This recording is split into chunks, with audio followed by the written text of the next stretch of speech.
Welcome to our introduction to multimedia advocacy. RICS Research and Media was built around this whole idea of multimedia advocacy, and we're going to unpack that now and explain what the term means.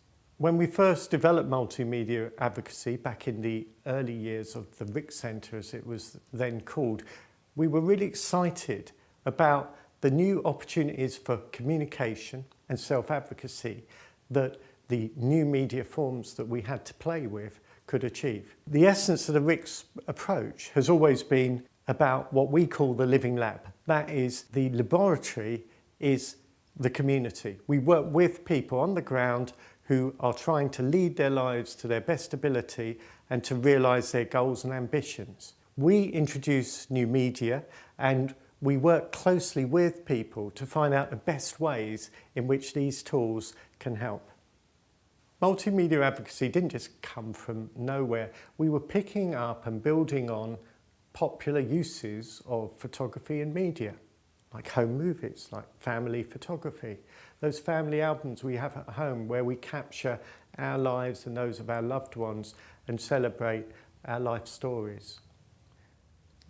The RICS multimedia advocacy approach also had its roots in community media work, community photography, community video work, phototherapy, drama therapy, life story practice, which was already being used with people with a learning disability, particularly older people with learning disabilities who were coming out of institutions and telling their stories.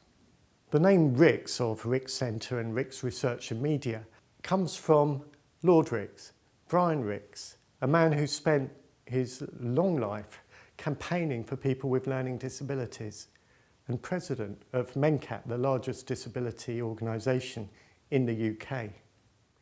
So RICS was established particularly to benefit people who have a learning disability.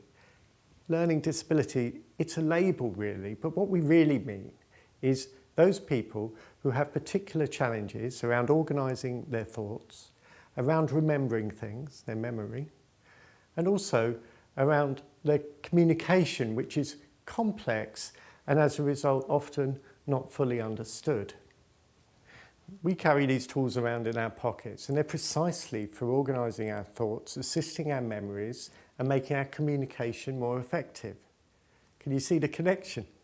I mean, I use the to-do list on here. I've also got a diary. My day is organised with the aid of multimedia devices. Similarly, my memory, well, I don't need my memory quite so much. This remembers phone numbers, places, appointments. It even buzzes me 15 minutes before I'm meant to go to a meeting. These are great memory aids, aren't they? And then what about communication? Well, obviously, this is great for giving someone a ring or sending a text, but it also carries my personal library of photos and video clips that I can use to help tell people about me, about my life, about what I've been up to. Ultimately, new media tools work really well around exactly the challenges that people with learning disabilities face. Why aren't these integral to the way we support people with a learning disability?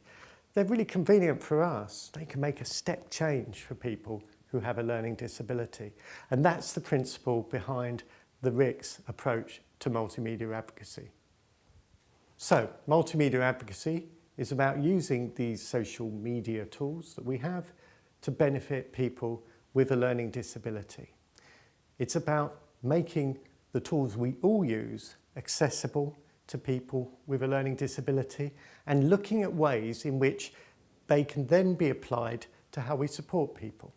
The important thing about multimedia advocacy, however, is it's not about making fantastic wiki websites, or at least that's only relevant if it's part of a wider process.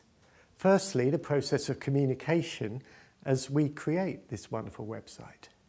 Secondly, how that process of communication then impacts on the life of the individual we're supporting. Does it really benefit people? Does it help them to build their social networks, to identify their goals and to achieve their ambitions? That's the crux behind multimedia advocacy. It's a process. It's kind of trendy. It's about using technology, which is popular with people, particularly young people.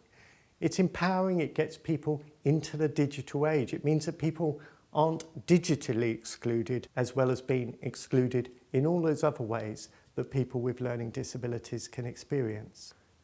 So it's important to remember that multimedia advocacy is itself a process, but also that it's part of the wider process of supporting people and empowering them so that they can identify their wishes, make choices, realise their ambitions in wider life.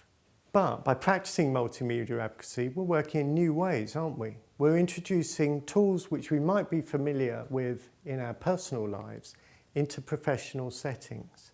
And as such, we have a new role to think about, a new set of responsibilities to consider, and we have new practices to polish and improve to make sure we do things the right way to benefit people the best.